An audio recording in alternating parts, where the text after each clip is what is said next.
Cotton বিশ্ববিদ্যালয়ত আৰম্ভ সদৌ অসম আন্তঃশিক্ষানুষ্ঠান টাইকোৱাণ্ডো চেম্পিয়নশ্বিপ। ৬০খন শিক্ষানুষ্ঠানৰ প্ৰায় ২৭৫গৰাকী টাইকোৱাণ্ডো খেলুৱৈৰ সমাৱেশ। জীপাল কটন বিশ্ববিদ্যালয়ৰ ডাক্তৰ টিয়াও ইনডোৰ ষ্টেডিয়ামৰ প্ৰাংগণ। শুক্ৰবাৰৰ পৰা দুদিনীয়াকৈ কটন বিশ্ববিদ্যালয়ৰ ডাক্তৰ টিয়াও ইনডোৰ ষ্টেডিয়ামত অনুষ্ঠিত হৈছে সদৌ অসম আন্তঃশিক্ষানুষ্ঠান টাইকোৱাণ্ডো চেম্পিয়নশ্বিপ ২০২৬। কটন বিশ্ববিদ্যালয়ৰ উদ্যোগত তথা অসম চৰকাৰৰ ক্ৰীড়া আৰু যুৱ কল্যাণ সঞ্চালকালয়ৰ সহযোগত অনুষ্ঠিত প্ৰতিযোগিতাখনত অংশগ্ৰহণ কৰিছে ৰাজ্যৰ ৬০খন শিক্ষানুষ্ঠানৰ টাইকোৱাণ্ডো খেলুৱৈয়ে। কিউৰুগী জুনিয়ৰ আৰু ছিনিয়ৰ শাখাত প্ৰায় ২৭৫গৰাকী খেলুৱৈয়ে ক্ৰীড়াংগনত উজাৰি দিছে শ্ৰেষ্ঠত্ব। শুক্ৰবাৰৰ উদ্বোধনী অনুষ্ঠানত উপস্থিত থাকিল অসম চৰকাৰৰ ক্ৰীড়া আৰু যুৱ কল্যাণ সঞ্চালকালয়ৰ সঞ্চালক অংকুৰ ভৰালী, কটন বিশ্ববিদ্যালয়ৰ উপাচাৰ্য ডক্টৰ ৰমেশ চন্দ্ৰ ডেকা, বিশ্ববিদ্যালয়খনৰ পঞ্জীয়ক ডক্টৰ হীৰেন ডেকা, ছাত্ৰ কল্যাণৰ সঞ্চালক ডক্টৰ গুণেন্দ্ৰ চন্দ্ৰ দাস, সদৌ অসম টাইকোৱাণ্ডো সন্থাৰ সম্পাদক হিৰণ্য শইকীয়া, কটন বিশ্ববিদ্যালয়ৰ ক্ৰীড়া নিৰ্দেশক কুলেন দাস আদি বিশিষ্ট ব্যক্তি।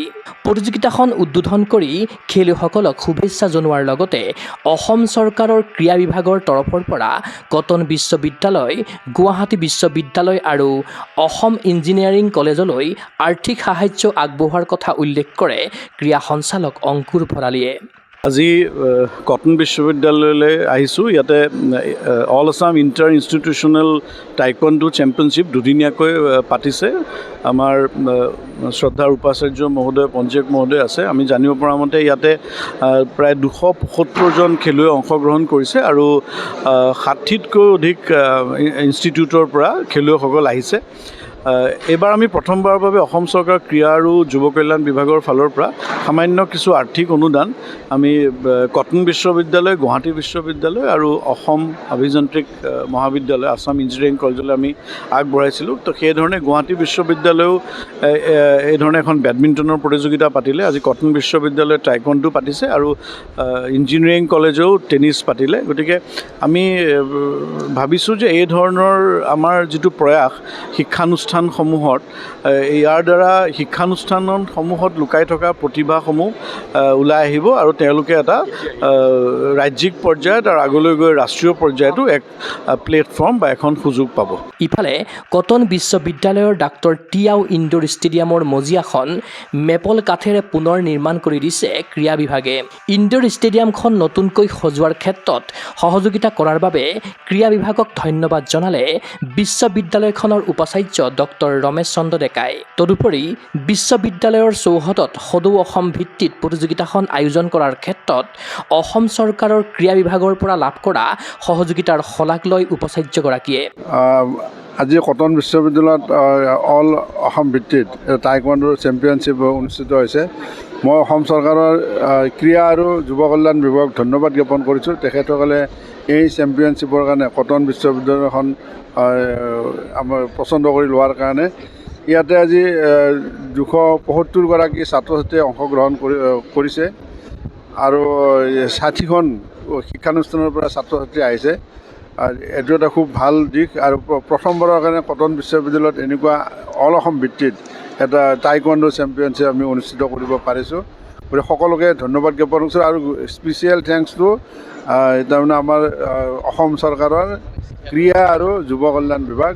তেখেতসকলে এই ইনডোৰ ষ্টেডিয়ামটোৰ আমাৰ নতুনকৈ সজোৱাটো তেখেতসকলে বহুত অৰিহণা যোগাইছে। উদ্দেশ্য হ'ল কি, আমি আচলতে পঢ়া শুনাৰ লগতে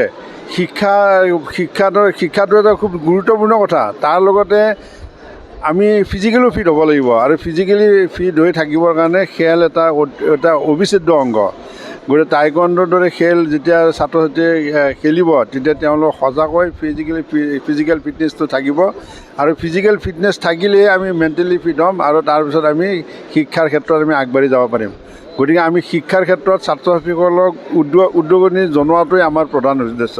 উল্লেখ্য যে প্ৰতিযোগিতাখনত কাৰিকৰী সহযোগিতা আগবঢ়াইছে সদৌ অসম টাইকোৱাণ্ডো সন্থাই।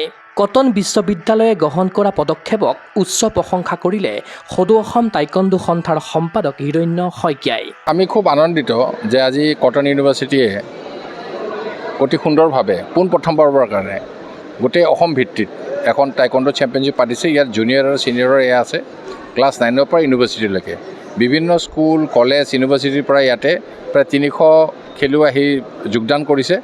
প্ৰায় 60খন স্কুল কলেজ আৰু ইউনিভাৰ্চিটিৰ খেলুৱৈ আহি আজি ইয়াত একত্ৰিত হৈছে। এইটো আমাৰ গৌৰৱৰ এটা আমাৰ দিন সদৌ অসম টাইকোৱাণ্ডো সন্থাৰ, কাৰণ এই গুৱাহাটী কটন ইউনিভাৰ্চিটিয়ে ইমান সুন্দৰভাৱে আজি এই ইনডোৰ ষ্টেডিয়ামটো মই দেখি পেলাই খুব মই ভাল পাইছোঁ। ইমান সুন্দৰভাৱে ইয়াতে আয়োজন কৰিছে তেওঁলোকে খেল, আৰু এই পদক্ষেপবিলাকে তাৰমানে আমাৰ উঠি অহা প্ৰজন্মক যিখিনি খেলুৱৈ মানে পঢ়া শুনাৰ লগতে খেলা ধূলাও সমানে তেওঁলোকে যে আগুৱাই নিয়াত সহায় কৰিব আৰু উৎসাহিত কৰিব। আৰু সেইবাবে কটন ইউনিভাৰ্চিটিক মই বিশেষ ধন্যবাদ জনাইছোঁ। তেওঁলোকে এই যিটো উদ্যোগ মানে ইনিচিয়েটিভ, এই ইনিচিয়েটিভ তেওঁলোকে লৈছে আৰু ভৱিষ্যতে অতি সুন্দৰভাৱে এইটো তেওঁলোকে কঢ়িয়াই লৈ যাব, এই উদ্যোগ যিটো তেওঁলোকে লৈছে। তো সেই হিচাপে সদৌ অসম টাইকোৱাণ্ডো সন্থাৰ পৰা আমাৰ শুভেচ্ছা থাকিল এই কম্পিটিশ্যনখনৰ কাৰণে, আৰু আশা কৰোঁ ইয়াৰ পৰা আমি কিছু খেলুৱৈ নেশ্যনেল বা ইণ্টাৰনেশ্যনেল লেভেলত আমি উলিয়াই লৈ যাব পাৰিম। ক্ৰীড়া অনুৰাগীৰ আশা এনে টুৰ্ণামেণ্টৰ আচলত ধৰি শিক্ষানুষ্ঠানসমূহৰ পৰা ওলাই আহক সুপ্ত টাইকোৱাণ্ডো প্ৰতিভা। কটন বিশ্ববিদ্যালয়ৰ উদ্যোগত শিক্ষানুষ্ঠানৰ পৰা ক্ৰীড়া প্ৰতিভা বাছনিৰ এই ক্ৰীড়া বিপ্লৱ হওক সুদূৰ প্ৰসাৰী। চিন্ময় বৰাৰ প্ৰতিবেদন, গগো স্পৰ্টছ এনে। অসম তথা উত্তৰ পূবৰ কাৰাটে ক্ষেত্ৰৰ বাবে সুখবৰ। গুৱাহাটীৰ ভেটাপাৰা চাৰিআলিত মুকলি হ'ল কাৰাটে ক্ৰীড়াৰ বিশেষ বিপণী তৃষ্ণা স্পৰ্টছ।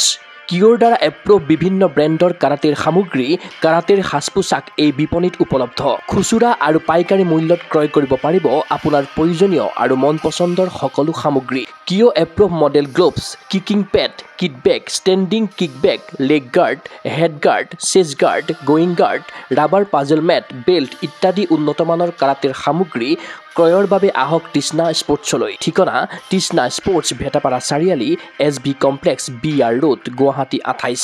ফোন নম্বৰ 7002853483 আৰু 84720500034।